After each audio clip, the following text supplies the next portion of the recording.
বাংলাদেশের প্রধানমন্ত্রী তারেক রহমানের সম্ভাব্য ভারত সফর, ব্রিক্স সম্মেলনে অংশগ্রহণ, মক্কা চুক্তিতে যোগদান এবং গঙ্গা পানি বণ্টন চুক্তি নিয়ে প্রশ্নের মুখে পড়েছেন ভারতের পররাষ্ট্র মন্ত্রণালয়ের মুখপাত্র রণধীর জয়সওয়াল।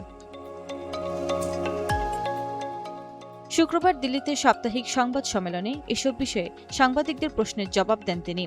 বাংলাদেশের প্রধানমন্ত্রীর সম্ভাব্য ভারত সফর ও ব্রিক্স সম্মেলনে অংশগ্রহণ প্রসঙ্গে জয়সওয়াল বলেন, এই মুহূর্তে নতুন করে জানানোর মতো কোনো তথ্য তার কাছে নেই।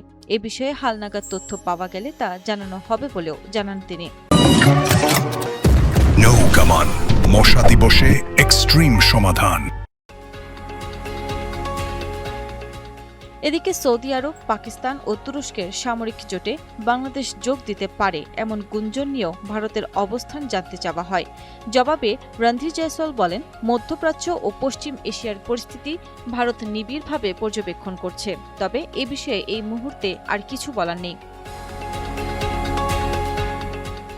অন্যদিকে গঙ্গা পানি বণ্টন চুক্তির ভবিষ্যৎ নিয়ে প্রশ্ন করা হলে তিনি জানান, ১৯৯৬ সালে স্বাক্ষরিত গঙ্গা পানি চুক্তির মেয়াদ ৩০ বছর।